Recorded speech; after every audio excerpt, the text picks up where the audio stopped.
하나님의 은혜와 평강이 여러분 모두에게 함께 하시기를 축복합니다. 우리 교단 발행하는 신문이 한국기독공보라는 신문입니다. 올해 가장 많이 검색한 성구를 발표를 했는데 성경 구절로 이사야서 41장 10절이었다는 겁니다. 두려워하지 말라. 내가 너와 함께함이니라. 나는 내 하나님이 됨이니라. 내가 너를 굳세게 하리라. 참으로 너를 도와주리라. 이 말씀. 어려운 이 코로나 전국에도 하나님이 도와주시면 살 능력과 힘을 얻는다고 하는 하늘의 말씀입니다. 여러분, 인생살이가 고추보다 맵다는 말처럼 어렵고 힘들 때면 곧잘 매운맛을 봤다. 참 인생의 매운맛 봤네. 이런 말 하죠. 그래서 매우신 자에 한일자를 위에다가 하나가 그으면 무슨 자가 되는 줄 아십니까? 바로 다행행자입니다. 행복할 때 쓰는 행자예요. 매우신 자에 위에다가 한일자 하나만 그으면 행복할 때 하는 행자가 되는 겁니다. 좌절의 순간에도 무언가 하나를 더하면 행복할 수 있다는 뜻이죠. 여러분, 고질병에 점을 하나 찍으면 고칠병이 됩니다. 빛이라는 글자에 점을 하나 찍으면 빛이 됩니다. 빛이 빛이 돼요. 그럴 날이 올 줄로 믿습니다. 불가능이라는 단어, impossible이라는 영어에 I am을 떼서 I에다가 위에다 점을 하나 찍으면 I'm possible이 됩니다. 불가능이라는 단어가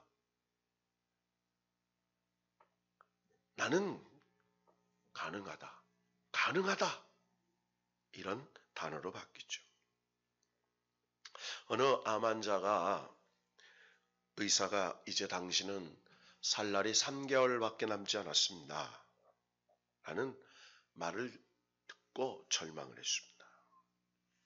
근데 한 동네에 따뜻한 햇살에 의자에 앉아 있는데 동네에 목사님이 지나가시면서 샬롬 하고 지나가셨어요.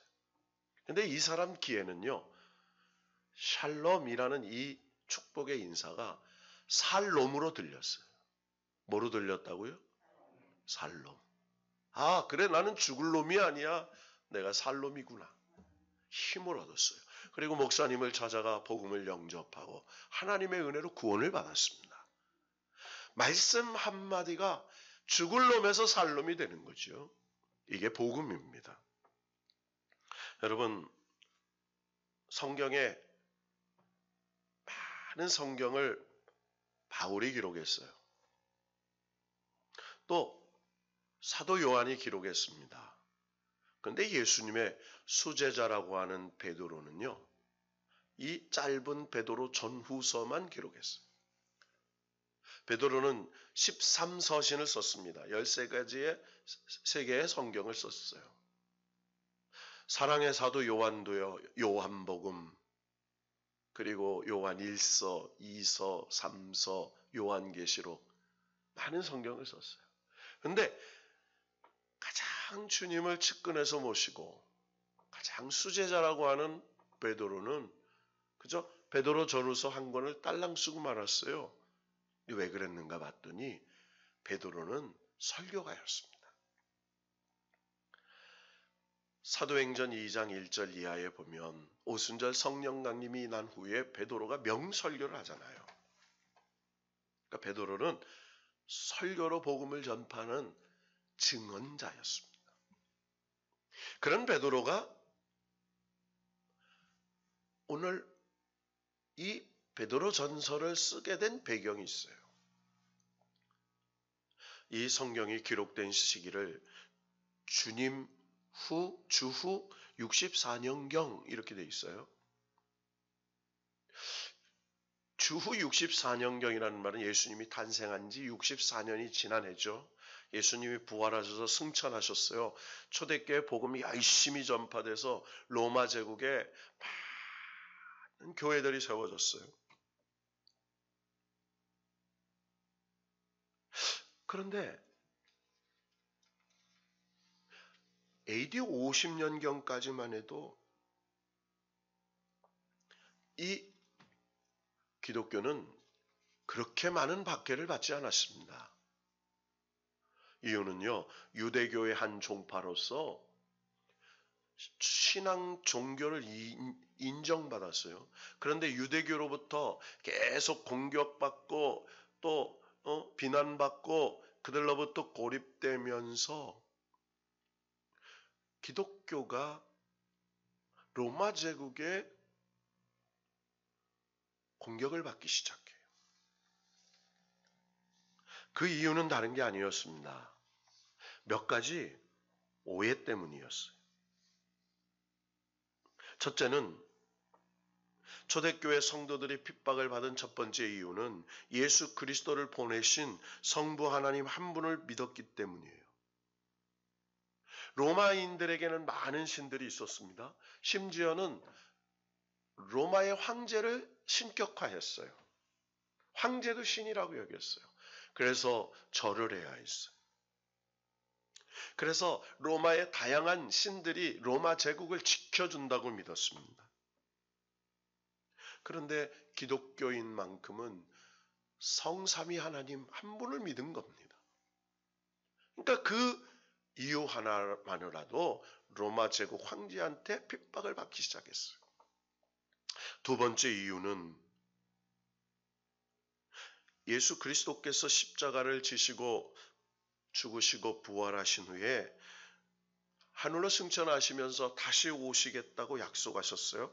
그때 마지막 잡히시던 날 밤에 제자들에게 빵과 포도주를 나누어 주시면서 너희를 위하여 찢긴 내 몸이라 너희를 위해 흘린 내 피라.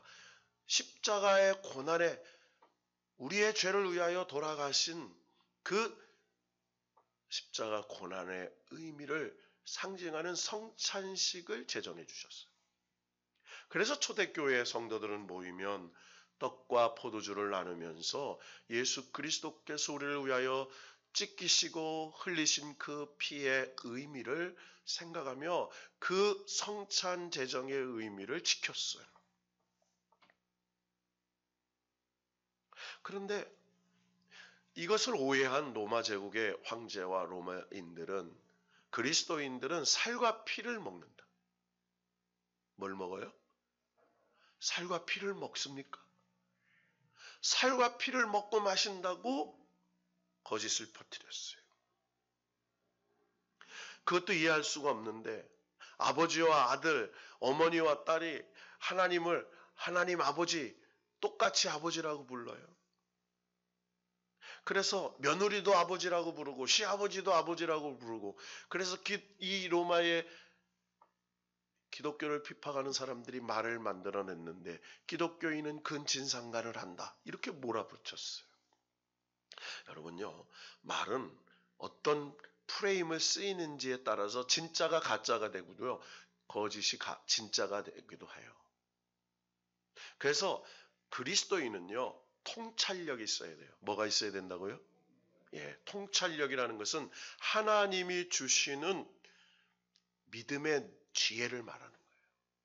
꿰뚫어 보고 거짓과 진리를, 선과 악을 분별해낼 수 있는 그런 영적인 믿음의 눈이 있어야 된다는 거예요. 이 은혜가 있기를 축복합니다. 세 번째 핍박의 이유는요. 갈라디아서 3장 28절에 보면 너희는 유대인이나 헬라인이나 종이나 자유인이나 남자나 여자나 다 그리스도 예수 안에서 하나이니라. 이 말씀. 그리스도인들은요. 모든 사람이 평등하다라는 말씀을 주셨어요. 흑인이나 백인이나 황인종이나 다 평등해요.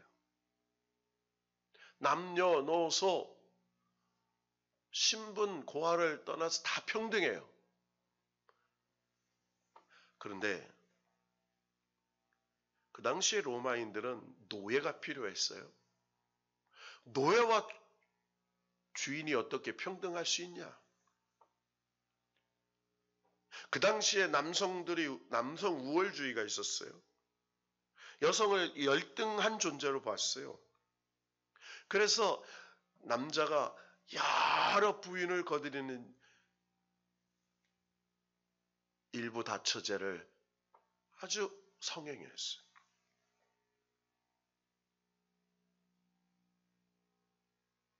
그러니까 기독교는 그 로마 제국에 무엇 하나 근간에 맞는 것이 없어요. 여러분, 그러던 찰나에 황제 중에 미친 황제가 하나가 나타납니다. 그 황제가 바로 네로 황제예요. 바로 AD 64년에 이 네로 황제가 로마에 큰 화재가 납니다. 두 가지 정설이 흘러요. 네로 황제가 불을 내고 하프를 치면서 시를 지었다고 하는 정신 이상으로 그렇게 되었다. 그리고 로마인들이 방화하면서 약탈하면서 그것을 기독교인에게 몰아쳤다. 어쨌든 두 가지 다 기독교인들에게 원인을 제공했어요. 그래서 이 민심이 흉흉해지자 황제가 로마 기독교인들에게 그 로마 대방화 사건을 기독교인들이 일으켰다고 몰아붙여서 누명을 씌워서 대살인이 일어납니다. 잡아서 고문합니다. 심지어는요, 잡아서 산채로 나무 기둥에 묶어서 기름을 분지고 거기에 불을 붙여서 사람을 밤길에 쓰는 기둥으로, 불기둥으로 세웠어요. 얼마나 잔인한 일들입니까? 그러자 수많은 기독교인들이 흩어집니다. 그래서 1장 1절에 보면 이렇게 얘기합니다. 베드로가 예수 그리스도의 사도 베드로는, 그러니까 베드로는요, 딱 한마디에 나는 예수 그리스도의 사도다. 바울은요, 예수 그리스도의 종된 나 바울은 히브리인 중에 히브리요 이렇게 쭉 얘기하는데요. 그냥 베드로는 예수 그리스도의 사도된 나 베드로. 딱 자기 신분이 사도예요. 여러분, 사도라는 말은 예수님으로부터 직접 먹고 마시고 예수님으로부터 직접 생활하며 가르침을 받은 제자가 사도예요. 사도의 제자가 속사도입니다. 예수님의 제자인 사도로부터 가르침을 받은. 그래서 디도 이게 속사도죠. 속사도의 제자가 교부예요.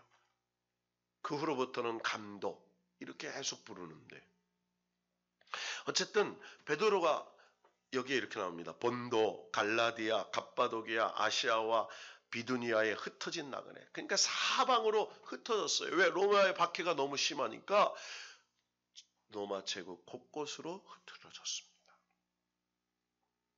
그러면서 하루하루를 생활의 근거를 잃고 집을 빼앗기고 정말 죄인 아닌 죄인이 되어서 박해를 피해 흩어진 그들에게 좌절과 절망할 수밖에 없는 상황 속에서 베드로 사도가 그들에게 산 소망, 썩을 소망이 아니라 산 소망이 뭔지를 가르쳐주면서 그들을 격려하고 위로하고 축복한 말씀이 베드로전서예요.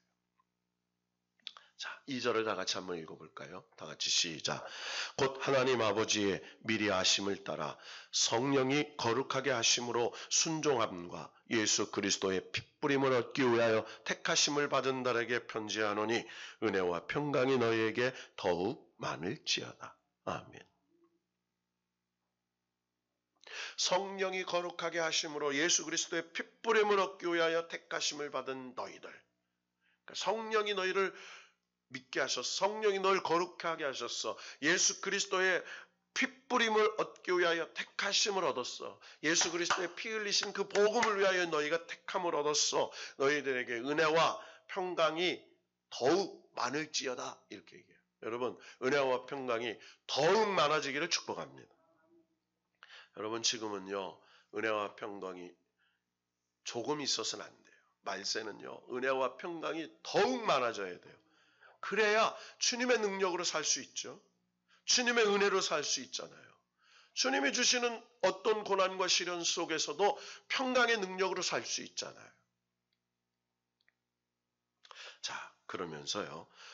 오늘 베드로가 베드로전서를 기록한 목적을 베드로전서를 쓰게 된 이유, 아까 그렇게 황제들의 고난과 역경, 막 그런 어려움, 시련 속에서 쓴 이유인데 정확하게 6절에 이유가 나와요.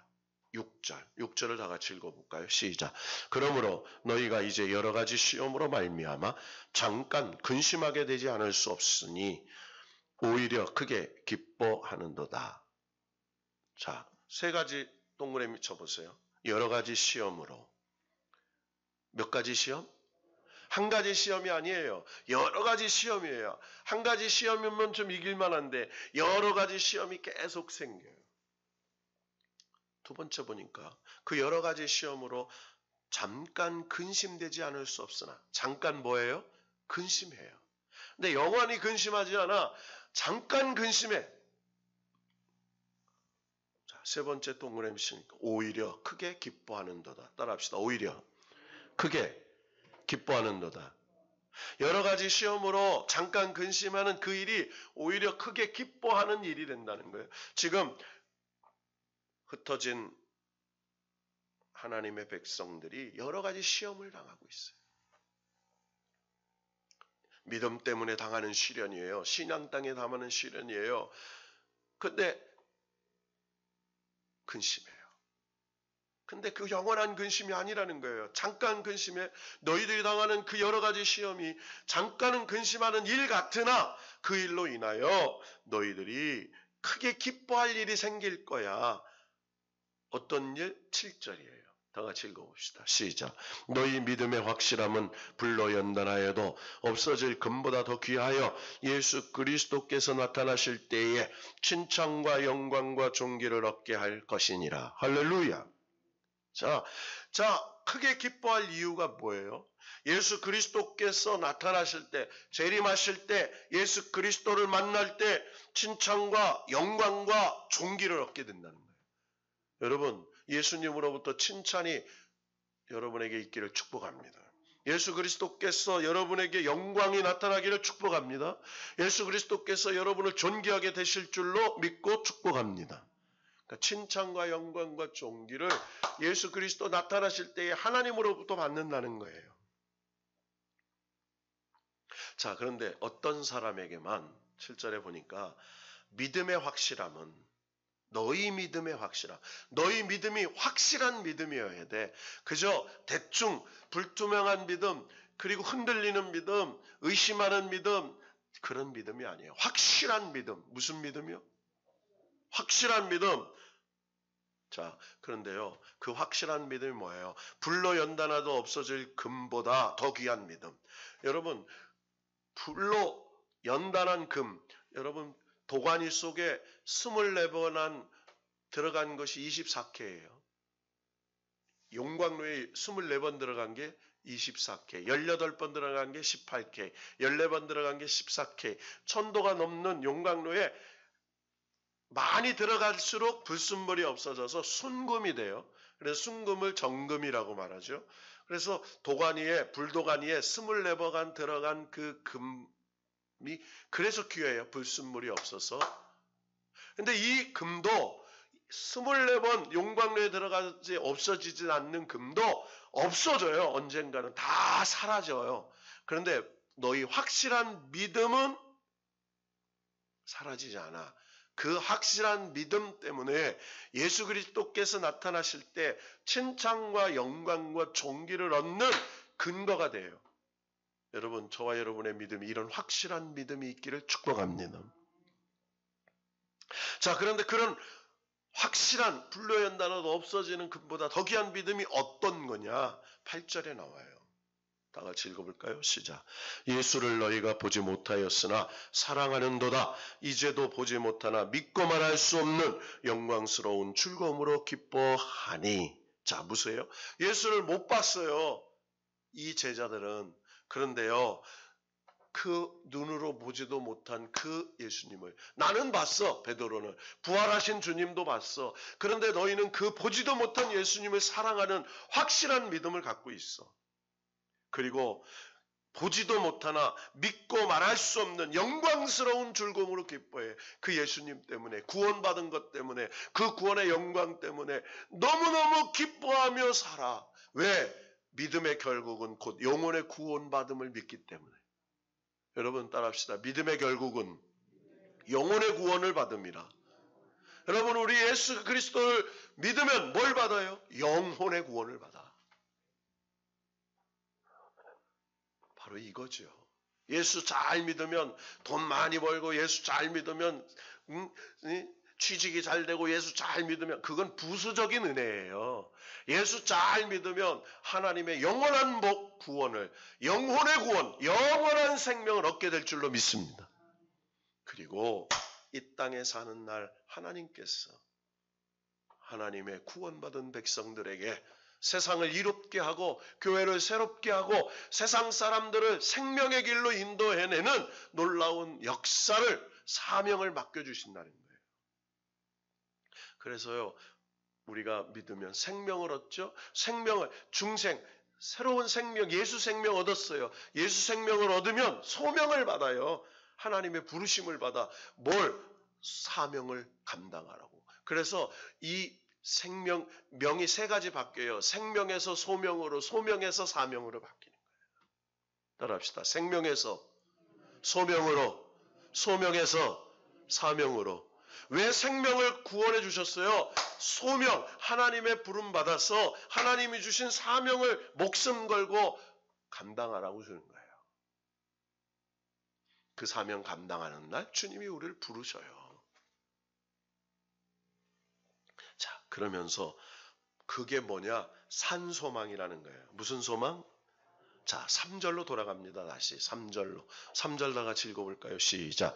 우리 주 예수 그리스도의 아버지 하나님을 찬송하리로다.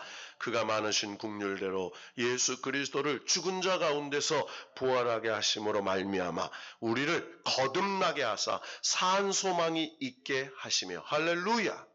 자, 산소망이 있게 하셨어. 누가? 우리 주 아버지, 예수 그리스도 아버지 하나님, 그분을 찬송해. 왜? 찬송하는 이유가 뭐예요? 예수 그리스도를 죽은 자 가운데서 부활하게 하심으로 말미암아 하나님 아버지께서 예수 그리스도 그 아들을 부활하게 하셨어요. 죽은 자 가운데서. 왜? 우리를 거듭나게 하시고, 그리고 우리에게 부활의 생명을 주시고, 그리고 우리에게 하늘의 능력을 주셨어. 이 하나님의 맡겨주신 거룩한 사명을 감당하는 하나님의 거룩한 믿음의 확실한 성도로 삼았어. 하나님의 그 사명을 감당하는 그런 하나님의 백성, 아들, 딸로 삼아주셨기 때문에요. 그래서 그것을 무슨 소망? 산소망. 따라합시다. 산소망. 산소망. 자, 그럼 무슨 소망이 있어요? 죽은 소망이 있어요. 죽은 소망. 썩을 소망이요. 그게 4절입니다. 4절. 다 같이 읽어볼까요? 시작. 썩지 아니하고 더럽지 아니하고 쇠하지 아니하는 유업을 잊게 하시나니 곧 너희를 위하여 하늘에 간직하신 것이라. 그러니까 우리의 산소망은 어디에 있어? 하늘에 있어요. 할렐루야. 할렐루야. 그런데 썩은 소망은 땅에 있어요. 여러분 죄송합니다. 땅에서요 엉망장자가 돼도요 다 잠깐이에요. 땅에서 대통령 할아버지가 돼도 잠깐이에요. 다 잠깐이에요. 이 땅의 소망은 다 썩을 소망이에요. 없어질 거예요. 쇠할 거예요. 그러니까 더러운 거예요. 썩는 거예요. 쇠하는 거예요. 그러나 하늘에 산소망, 하늘에 있는 이 산소망은 썩지 않아, 더럽혀지지 않아, 쇠하지 않아, 하나님의 유업을 있게 하셔요. 여러분 낙심하지 마세요. 여러분의 자녀들, 여러분의 손자, 손녀들이요. 잠깐, 여러분 사춘기라는 게 뭐예요? 사춘기는 반항하는 때예요. 잠깐 반항해. 그러나 여러분 속 썩이는 아이들이 잘 돼요, 여러분. 하나님 잘 되게 하세요. 누구에게? 믿음의 자녀들에게는. 이때는 아멘 크게 하세요. 여러분의 손자 손녀들이 잘 될 줄로 믿습니다. 저는 우리 아들들이 잘 될 줄로 믿어요. 왜? 믿음으로 날마다 기도하잖아요. 믿음으로 예배하잖아요. 우리 영준이가 잘 될 줄로 믿어요. 우리 정수연 자매가 잘 될 줄로 믿어요. 우리 청년들이 3일밤 예배 드리는 사람들이 어디 그리 많아요? 하나님이 책임져 주시는 거예요. 그게 산소망이야. 인맥, 금맥, 학연, 지연 이런 게 아니라 하늘맥, 하나님의 맥을 붙잡고 사는 사람이에요. 자, 말씀 정리합시다. 5절을 읽어봅시다. 시작. 너희는 말세에 나타내기로 예비하신 구원을 얻기 위하여 믿음으로 말미암아 하나님의 능력으로 보호하심을 받았느니라. 할렐루야. 자, 말세에 나타날 예비하신 구원을 얻기 위해 예비한 구원이 있어요, 여러분. 환난이 오고 시련이 오고 역경이 와 그 여러 가지 시험이 와. 그러나 하나님이 예비하신 구원이 있어. 문제 해결이 길이 있다는 거예요. 그러면서 그 일로 인하여 하나님의 능력으로 보호하심을 받아. 누가? 우리가. 우리 옆 사람 축복합시다. 하나님의 능력으로 보호하심을 받습니다. 할렐루야. 마귀가 불화살로 우리를 공격합니다. 마귀가 우리를 이 사단의 역사 능력으로 우리를 공격합니다. 그러나 하나님의 능력으로 우리를 보호해 주세요. 하나님의 능력. 내 능력이 아니에요.